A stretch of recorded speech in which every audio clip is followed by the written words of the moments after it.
लग्नाच्या पहिल्याच दिवशी सासूबाईने सुनेला सांगितलं, या घरात राहायचं असेल तर माझ्या नियमांवरच राहावं लागेल.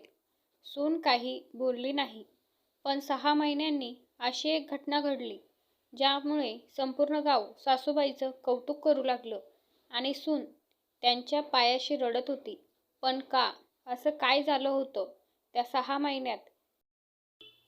ही आहे एका सासू सुनेची कथा, जी प्रत्येक घरात घडते, पण शेवट मात्र सगळ्यांना विचार करायला भाग पाडतो. अनुष्का एक शिक्षित, समजूतदार पण थोडी संवेदनशील मुलगी होती. तिचं लग्न रोहनसोबत झालं आणि ती नव्या संसारात आली. घरात होते रोहन, त्याचे बाबा आणि सासूबाई सुलोचनाताई. सुलोचनाताई गावात खूप कडक स्वभावासाठी ओळखल्या जायच्या. त्यांच्या चेहऱ्यावर कायम गंभीर भाव असायचे. लग्नाच्या दुसऱ्या दिवशी सकाळी, अनुष्का, इथे आम्ही सकाळी 5ला उठतो. आमच्या घरात सुना उशिरा उठत नाहीत.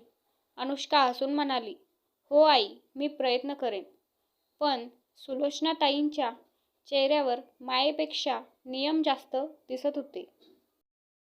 पहिले काही दिवस सगळं ठीक होतं, पण हळूहळू छोट्या छोट्या गोष्टीवरून टोमणे सुरू झाले. आमच्या काळात असं नव्हतं.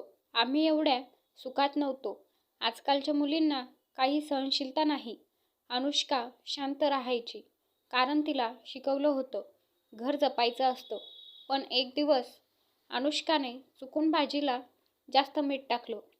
सुलोचनाताई सगळ्यांसमोर म्हणाल्या, इतकंसं काम पण जमत नाही. आमच्या रोहनचं काय होणार? अनुष्काच्या डोळ्यात पाणी आलं. रोहन शांत होता. त्या रात्री ती खूप रडली. एक दिवस सुलोचनाताई अचानक बेशुद्ध पडल्या. सगळे घाबरले. डॉक्टरांनी सांगितलं, त्यांना मधुमेह आणि रक्तदाब दोन्ही वाढले आहेत. डॉक्टर म्हणाले, त्यांना ताण अजिबात देता कामा नाही. त्या दिवसापासून अनुष्कामध्ये बदल झाला. ती रोज त्यांचं औषध वेळेवर द्यायची, त्यांच्या आवडीचं अन्न बनवायची, त्यांना वेळेवर चालायला घेऊन जायची.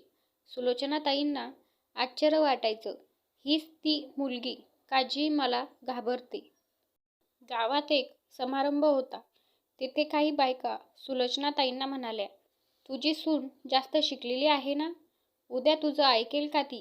सुलोचनाताई शांत होत्या.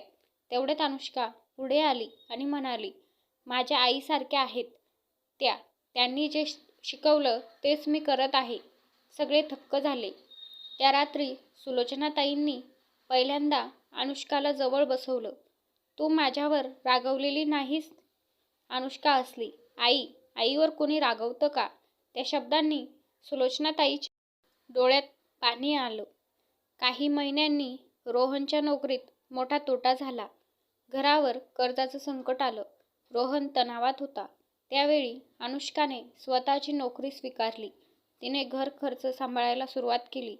सुलोचनाताईंना अपराधी वाटू लागलं. मी हिला इतकं वागवलं आणि आज हीच घर वाचवते. एक दिवस त्यांनी सगळ्यांसमोर सांगितलं, आजपासून ही माझी सून नाही, ही माझी मुलगी आहे. अनुष्का त्यांच्या पायाशी बसली आणि दोघीही रडू लागल्या.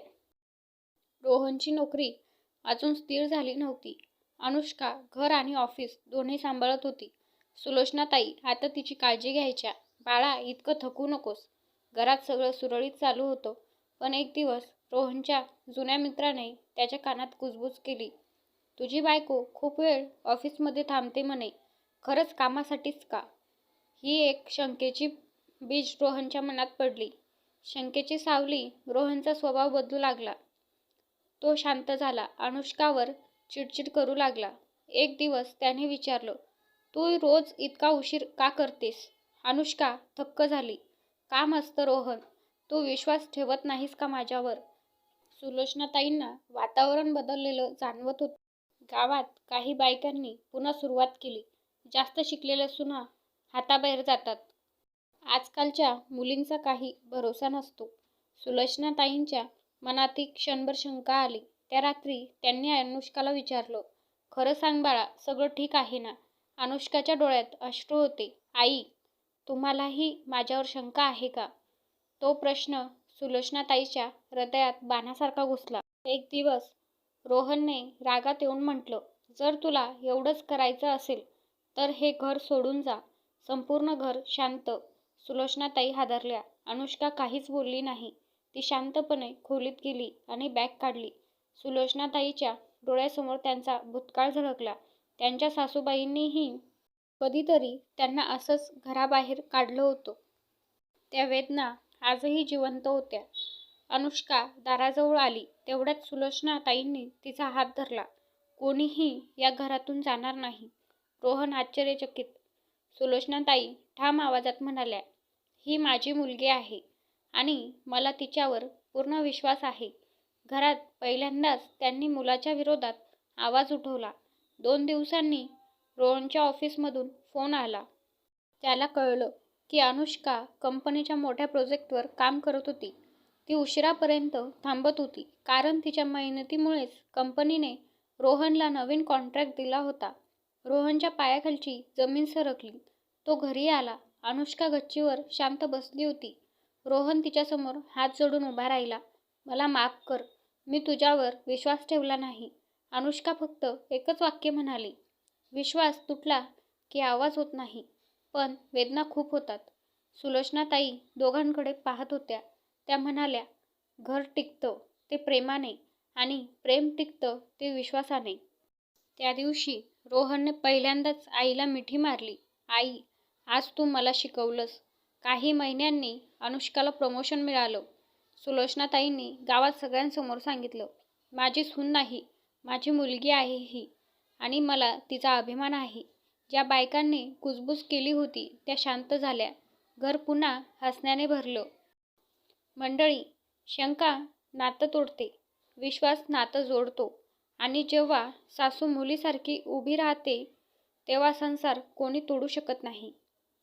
ही छोटीशी स्टोरी आवडली असेल तर चॅनलला लाईक, शेअर, सबस्क्राईब नक्की करा. धन्यवाद.